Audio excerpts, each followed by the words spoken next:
Assalomu alaykum, hurmatli tadbirkorlar, hurmatli kunjarachilar. Sizlarga bugun bizlar Kattaqo'rg'ondagi yog' zavodimizni mahsulotini tanishtirmoqchiman. Bu mahsulot shurotdan emas, xalodni paraqa emas. Bu mahsulot o'rtadagi zolotoy seredina. Pishirilgan, bu jaronidan o'tib pishirilib, keyin mana bunaqa paraqa mahsulot holatiga chiqadi. Buni yog'dorligi baland, 4-5% yog'dorligi bor, agar ziyod bo'lmasa laboratoriyada. Lekin shunga ko'ra protein ham baland. Protein ham 45-48% chiqadi. Qo'y proteini.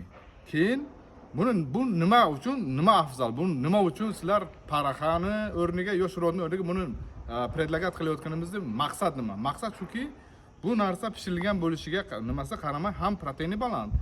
Ozuqaviy nimasi molga hazm bo'lishi juda oson.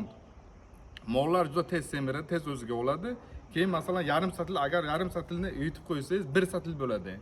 Endi xalq orasida hamma biladi, shu eng yaxshi kunjara shuni uyitilsa, shu nima qilishi kerak. Ba'zilari xalodnilarni nima qilsa, uyutsa, u shishmaydi. Bilgan biladi buni.